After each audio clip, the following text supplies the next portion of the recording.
Welcome, runners, to the Great American 5000 Recap Show presented by Buddy. I'm your host, Casey Baum, with leaderboard updates for Thursday, June 25th. Here's a look at the map and where all the teams are currently located in the United States. You can see bib number 25, the Mashingo Misha Track Club, just passing Chicago with their sights set on New York. Today, we're going to be highlighting the top 3 teams for each category, so let's get to it. The Ultra Open 12-person category is still led by Ultra Running in Nairobi with 1,599 miles. The Ultra Co-Ed 12-person category is still led by the Fibonacci Sequence team with 1,897 miles.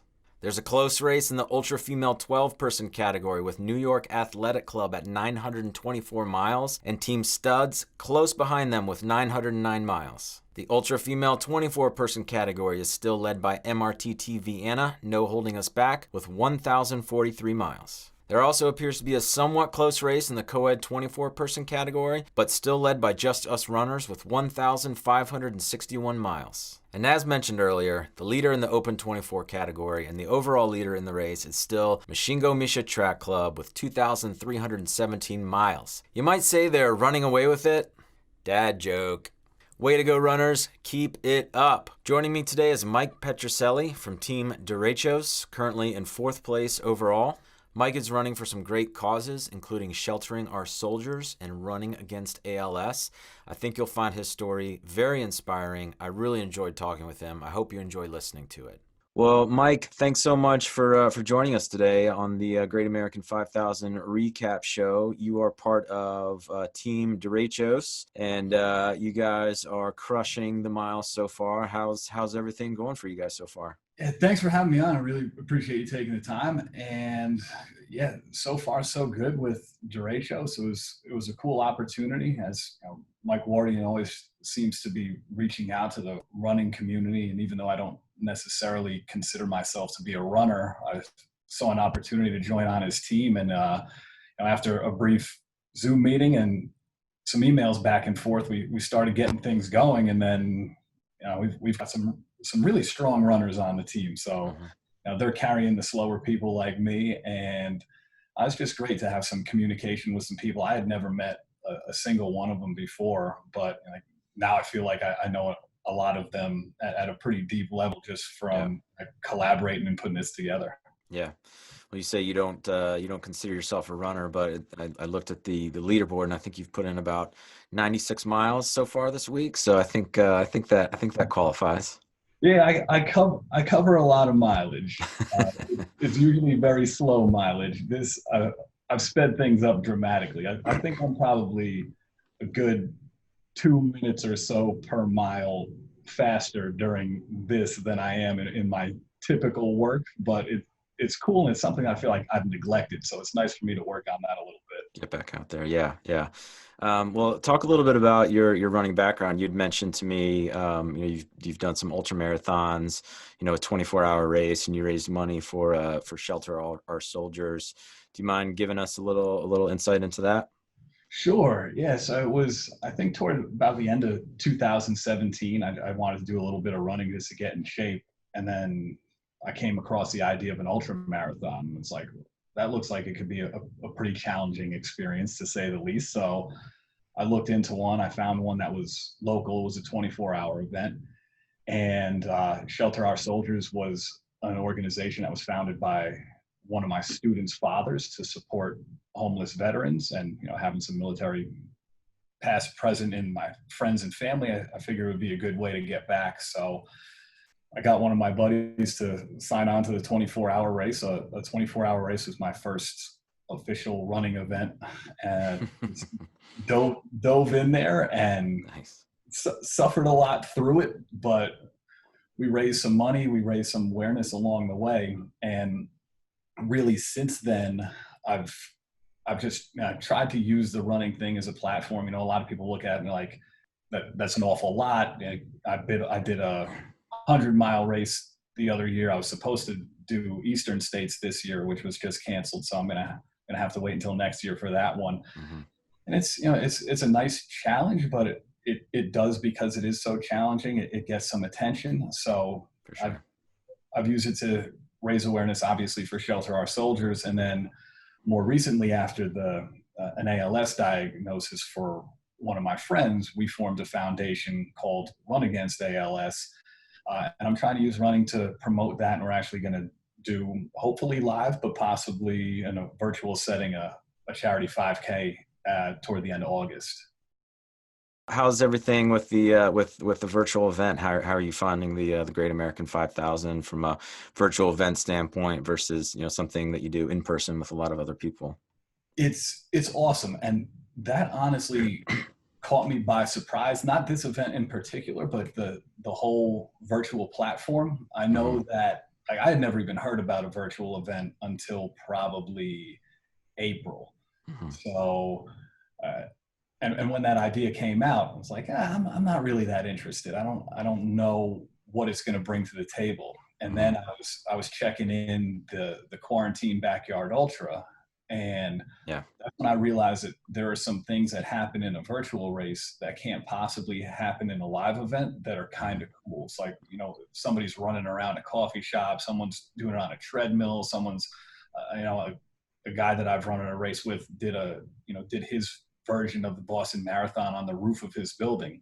So you can't, it doesn't certainly replace being in those places with all the people, but it does add a cool and unique element to it that, like, due to the virtual platform, you have that flexibility. So I signed up. This will actually be my third since, I think the first one I did was actually in May.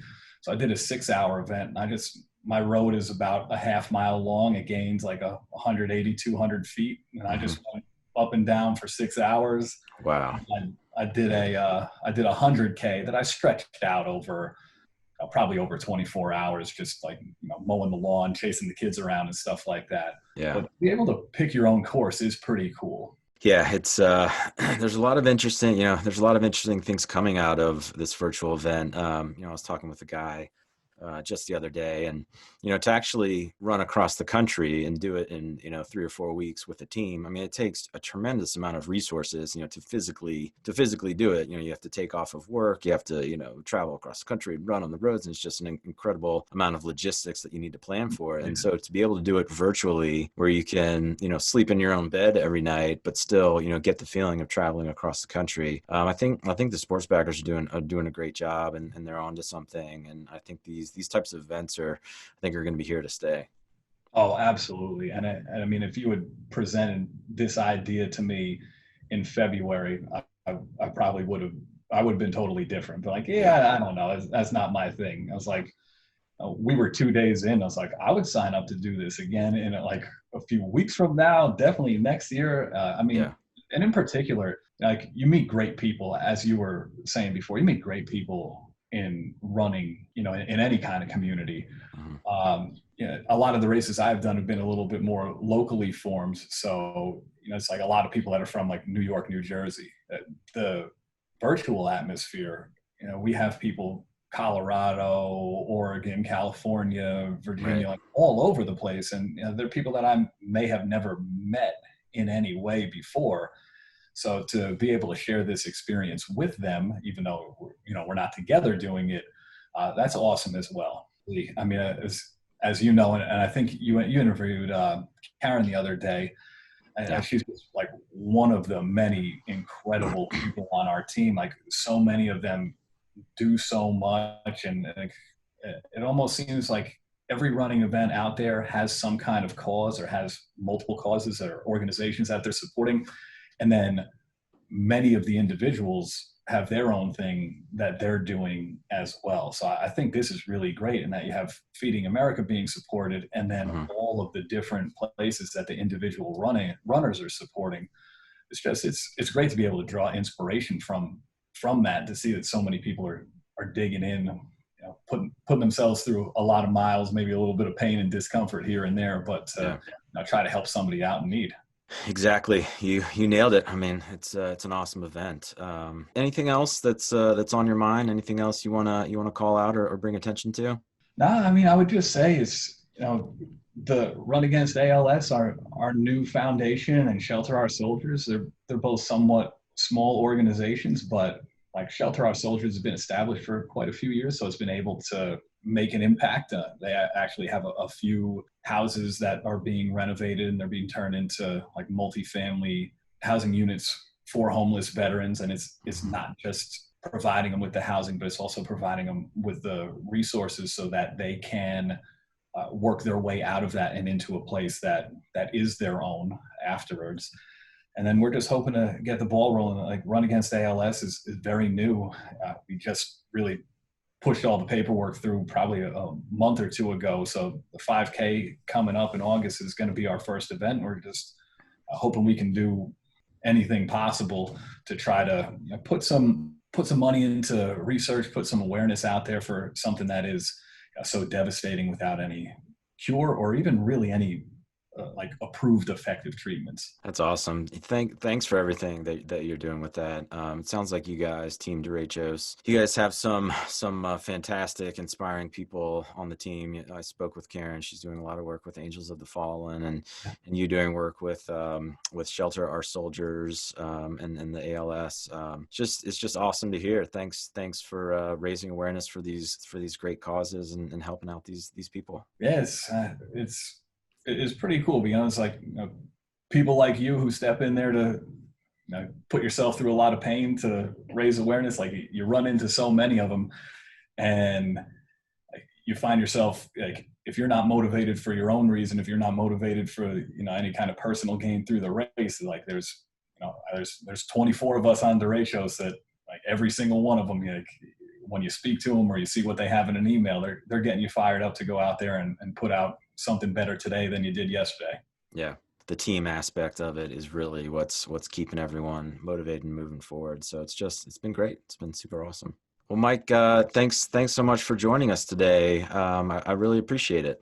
Yeah, I appreciate you taking the time. This is fantastic, and I've had an opportunity to check out your work with some of the other runners covering the event. You guys are doing a tremendous job. It's been a great experience for me and for us. So thanks so much for the compliment, and thanks so much for joining us. All the best to you and your team for running across the country. Yeah, I appreciate it. We're going to keep going after it. Awesome. Thanks so much, Mike. Take care. You got it. You too. Bye. Thanks so much, Mike, for taking the time to sit down and talk with me. I really enjoyed our conversation, and thanks for all the great work you're doing. And thank you all once again for tuning in. As always, drop us a comment, hit the subscribe button so you can stay updated on the Great American 5000. Until next time, I'm Casey Baum with Buddy. Stay fearless out there.